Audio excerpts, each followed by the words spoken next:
being sincerely thankful for your own talent, your own unique abilities, and each and every opportunity that you get to express and grow your talents.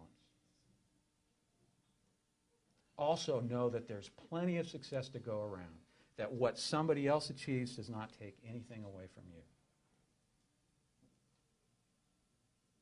So, how do you become self-aware? First of all, as a songwriter, you call yourself a songwriter. I don't care what else you do. If you're a used car salesman or a school teacher, if you have applied yourself and you envision yourself as a successful songwriter, say, I'm a songwriter who teaches schools. I'm a songwriter who does landscaping. Say it. That's the first part of being a successful songwriter. Honoring the urge and taking responsibility for it. Continue, and then continuing to scratch that itch day after day after day. So regardless what you do to pay the rent, that's who you are. If your greatest desire is to write songs, that's who you are. Ask yourself these three questions. What was it that first attracted me to become a writer? It doesn't have to be anything substantial. It doesn't have to be anything groundbreaking. For me, I became a songwriter because it was a matter of necessity. I was putting together my first rock band in 1965. I was 15 years old. You had to have a songwriter in your band, or you weren't a cool band. I was so full of myself that to even consider the idea of me not being cool was out of the question. So it wasn't a substantial motivation. I didn't have any big message to bring to the world. I just wanted to be in a cool band, so I started writing songs. Now, your motivations may change through your life, hopefully. Second question, why was it that you felt that you had something unique and special to offer as a songwriter? What gives you the right to claim that title? And lastly, ask yourself this question. What is it that motivates me to continue pursuing it now?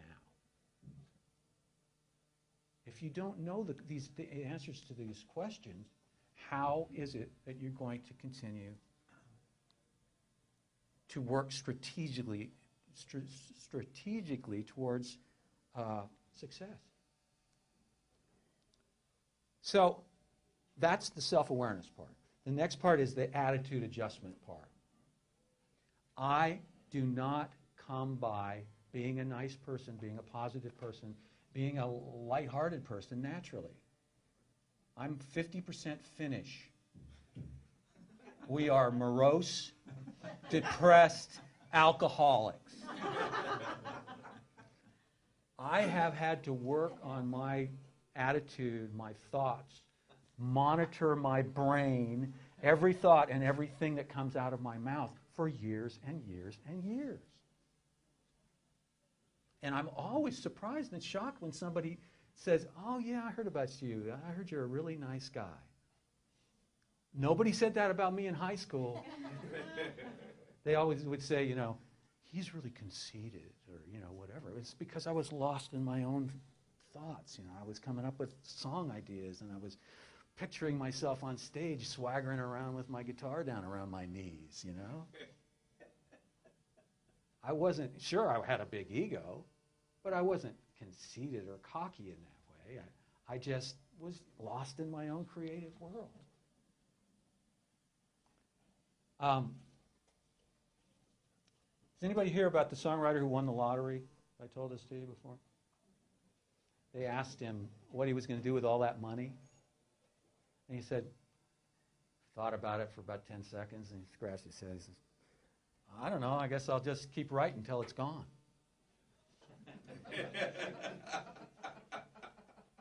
Now that says a lot about the music business, but it says a lot about his attitude.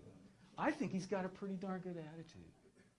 Because if you can't enjoy the process of writing, if you can't be happy unless you see your song rocketing up the charts, you're going to have a lot of unhappy days ahead of you. Guaranteed. That's a guarantee.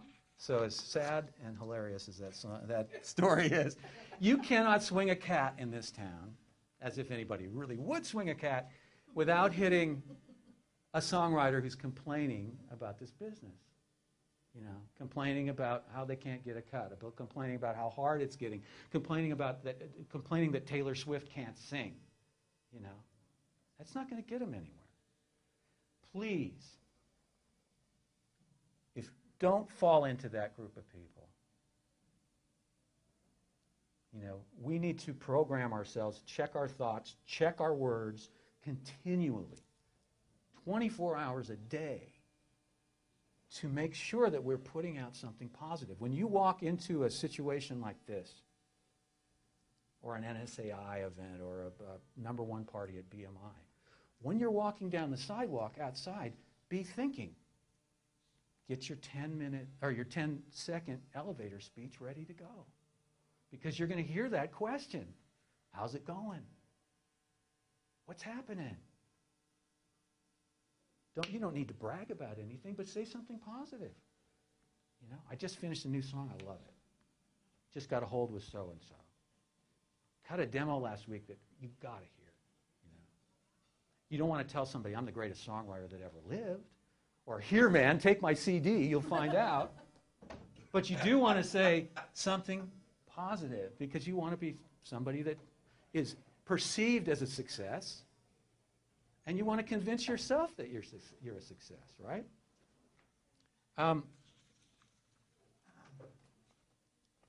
When Tim James and I wrote My List, I was the one who needed to hear the message of that song. I believe firmly that if you have to believe in what you're writing. And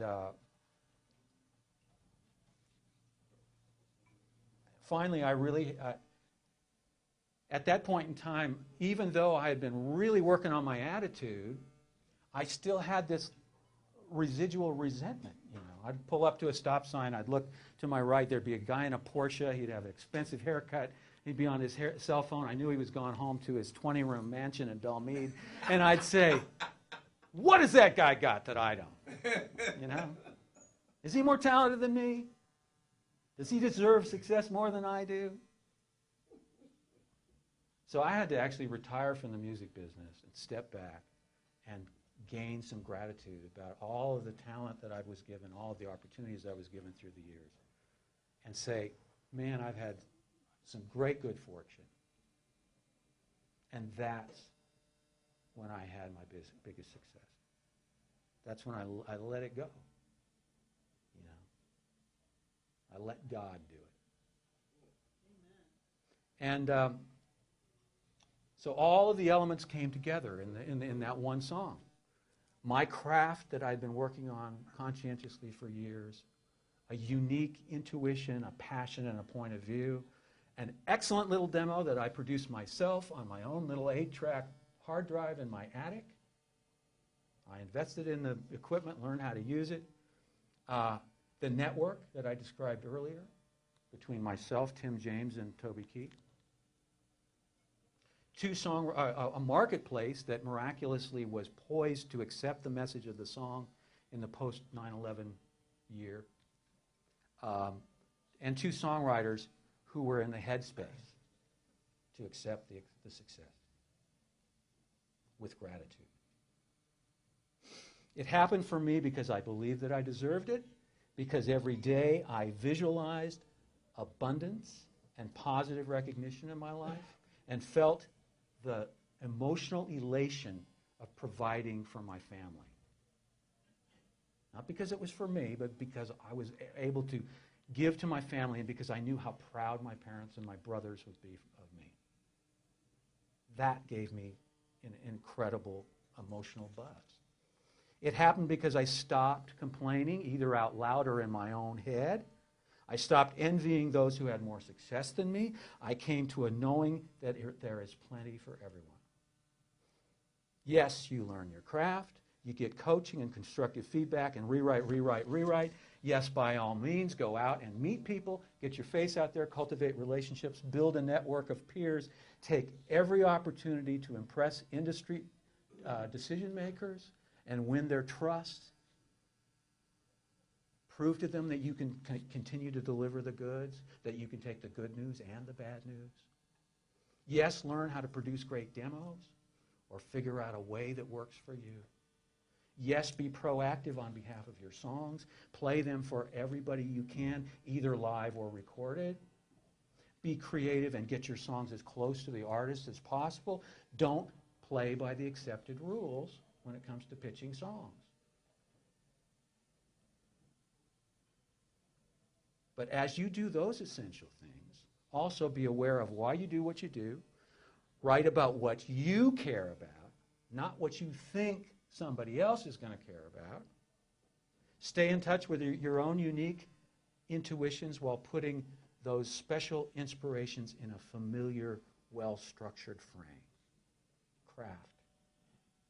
Be fun, pleasant, and positive, even if you're a curmudgeon like me. Don't complain and whine. Don't act the part of the victim. The funny thing is, from my experience, that once you start reprogramming yourself to think positive and to say positive things, the whiners tend to kind of stay away from you. And you start attracting successful, positive people into your life. It just magically happens. But don't fall into that pattern anyway. When you walk into any room, always find something positive to say about yourself, something that indicates that you are making forward progress. Don't lie, but always be ready with a 10-second elevator speech because you're going to hear those inevitable questions. Be hyper-aware of your own thoughts and words at all times. Check and erase those self-defeating thoughts and negative declarations and replace them with positive can-do thoughts. Corny, corny, corny, I know. But it takes years to reprogram your thoughts to become successful. Hang out with positive people who are on the path to getting it done. Stay away from people who tend to whine about the business. Affirm that you offer something special and unique to the energy of life. Know that success, abundance, and positive recognition are yours now. And then go out and do the things that make it happen. And finally, count your blessings. Be grateful for your gifts and for each and every opportunity that you get to express your talents, your passions, and your unique point of view. That, my friends, is the secret ingredient to being a successful songwriter or to be successful in anything. Thank you so much.